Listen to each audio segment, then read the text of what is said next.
Good morning friends.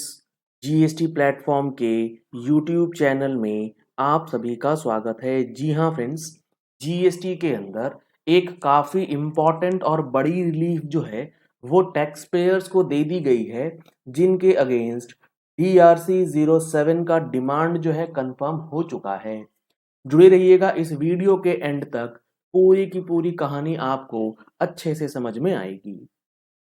Let suppose यहाँ पर है एक मिस्टर ए, जिसके अगेंस्ट DRC 07 यानी कि डिमांड अंडर जीएसटी एक्ट जो है वो इशू कर दिया गया है। समरी ऑफ डिमांड जो है वो इशू कर दिया गया है, लेट सपोज 50 लाख रुपए का, कि इसके ऊपर एलिगेशन है कि इसने या तो टैक्स गलत जमा करा है, या इनपुट टैक्स क्रेडिट गलत तरीके से ले रखा है, या मैचिंग मिसमैचिंग का कोई भी कारण हो सकता है, और उसमें 50 लाख रुपए की डिमांड जो है डिपार्टमेंट ने इशू कर दी। अब ये मिस्टर ए ये जानता है कि ये 50 लाख रुपए जो है ये गलत है, इसका जवाब इसके पास अवेलेबल है। तो जब ये डिमांड इसके सामने आता है 50 लाख रुपए का, तो ये चला जाता है अपील के अंदर, और जैसे ही ये अपील फाइल करता है अंडर सेक्शन 107, तो इसको 10% ऑफ द डिस्प्यूटेड अमाउंट जो है वो जमा करना होता है एज अ प्री डिपॉजिट। और जब ये 10% का अमाउंट पे करके अपील फाइल कर देता है, तो बैलेंस अमाउंट जो आपका बैलेंस डिमांड है उसकी रिकवरी जो है उस पे स्टे लग जाता है, यानी कि बैंक अटैचमेंट वगैरह जो है वो यहां पर नहीं की जा सकती। यहां पर इस पॉइंट को ध्यान में रखना जरूरी है। अब आगे की कहानी क्या चल रही है। 50 लाख रुपए के सामने अपील में चला गया ये टैक्स पेयर या अपीलेंट कह लीजिए। तो अब जब इसने 10% का अमाउंट जमा कर दिया तो रिकवरी नहीं हो सकती, लेकिन अपील के अंदर हुआ क्या, इसके अगेंस्ट जो है ऑर्डर आ चुका अपील के अंदर भी। जो इसने पॉइंट्स रखे, जो इसने मेरिट्स में डिस्कशन किया, आर्ग्यू किया, उन आर्ग्यूमेंट्स को दरकिनार करते हुए अपीलेट अथॉरिटी ने अपील ऑर्डर पास किया confirming the demand of 50 lakh rupees की। जो डिमांड निकला है वो बिल्कुल सही है, यानी कि अपील जो है इसके फेवर में नहीं गई। अब कहानी कुछ इस तरीके से चलेगी कि जो जुरिस्डिक्शनल अथॉरिटी हैं, जो प्रॉपर ऑफिसर हैं, जैसे ही ऑर्डर इन अपील इनको मिल जाएगा कि आपका जो ये 50 लाख रुपए का डिमांड था हमने कंफर्म कर दिया है, आप इस टैक्स पेयर से ये पैसे वसूल सकते हैं, यानी कि यहां पर रिकवरी जो है वो अब प्रॉपर ऑफिसर कर सकता था, है ना। ये सिचुएशन काफी लोगों के साथ आ रही होगी। अब यहां जो पर्टिकुलर पॉइंट है इस डिस्कशन का वो ये है कि जब आपका सेक्शन 107 के अंदर अपील अगेंस्ट में चला जाता है, तो ऑर्डर इन अपील, जो अपील ऑर्डर है, आप उसको चैलेंज कर सकते हैं अपीलेट ट्रिब्यूनल में। चेन को समझिएगा तो आपको चीजें समझ आएंगी। अपील ऑर्डर को आप चैलेंज कर सकते हैं ट्रिब्यूनल के सामने, और ट्रिब्यूनल का जो कॉन्स्टिट्यूशन है वो आज की डेट में क्वेश्चन मार्क लगा हुआ है, अभी पता नहीं है कब तक बनेगा कब तक नहीं।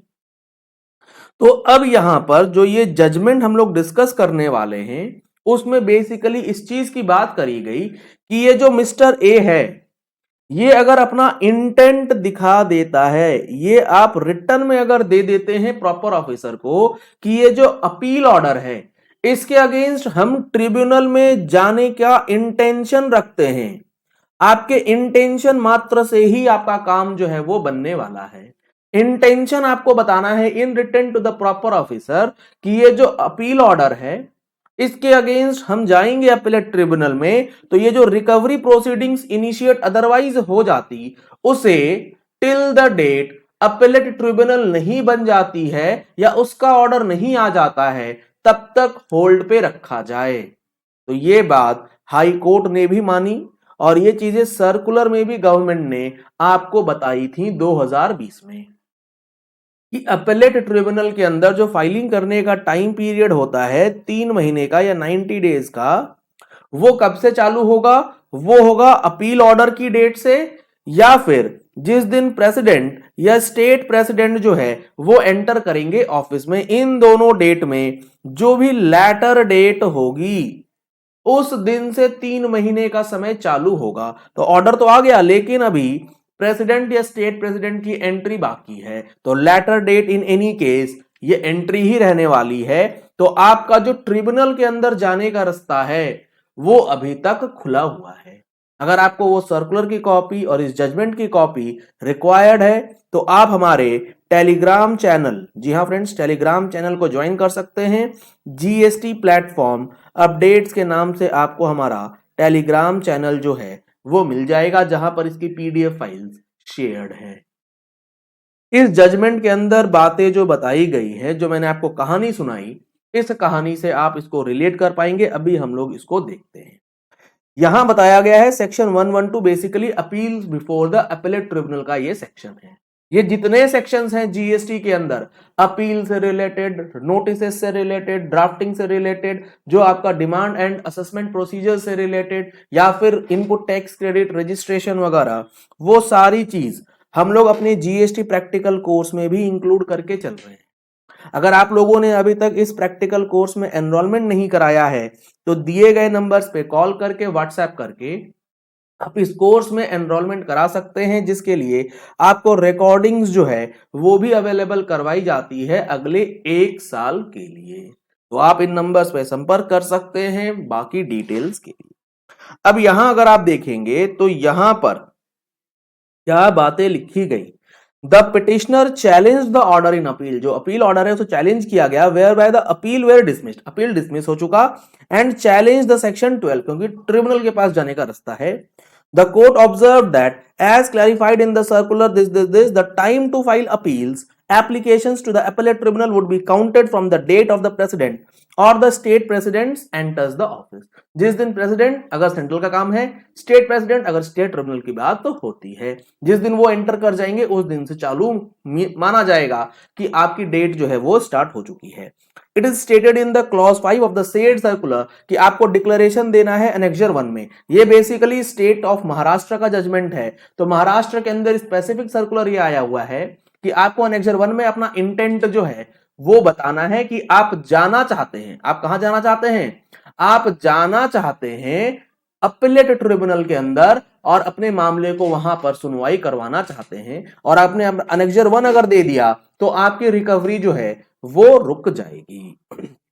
Held that the Honorable High Court directed the respondent that it will consider 2 measures to reduce the inflow of writ petitions in this court due to non-constitution of tribunal। क्योंकि ट्रिब्यूनल नहीं बनने की वजह से हाई कोर्ट चले जा रहे हैं सब लोग, तो उन पे प्रेशर पड़ रहा है, इसीलिए इन्होंने ये बता रखा है कि अब हमने स्टेट को कहा है आपको ये 2 मेजर्स लेने हैं। First, to incorporate a stipulation contained in clause 4(3) या clause 5 of the circular as may be prescribed. तो उस सर्कुलर के अंदर जो एनेक्सर 1 दिया गया है उसके अकॉर्डिंगली आप चीजों को समझें और लोगों की रिकवरी जबरदस्ती ना करें, ताकि हाई कोर्ट्स पे प्रेशर कम हो। This will put the taxpayer to notice that the time limit for filing the appeal is extended, and if a declaration is filed in terms of Annexure 1 within the stipulated period, 15 दिन के अंदर logical आपको ये जमा जो है वो करना है, the protective measures would automatically come into force, यानी कि रिकवरी जो है वो नहीं होगी अगर आपने इस Annexure 1 में अपना इंटेंशन दिखा दिया। Secondly, if recovery is being undertaken in terms of clause 5 for failure to file a declaration, अगर आपने 15 दिन के अंदर नहीं किया तो आपकी रिकवरी स्टार्ट हो गई। by way of indulgence to give 15 days period to make such a declaration, further 15 days जो है वो भी दिया जा सकता है, ताकि जबरदस्ती का कोई भी पेंडेंसी जो है हाई कोर्ट्स के ऊपर ना आए।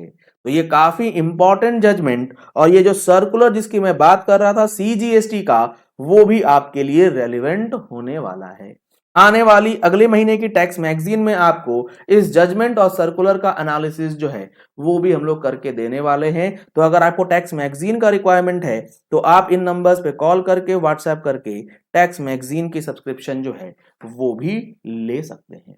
चलिए इस वीडियो को यही एंड करते हैं। आशा करते हैं आपको ये पॉइंट ऑफ ट्रिब्यूनल से रिलेटेड अच्छी तरीके से क्लियर हो गया होगा।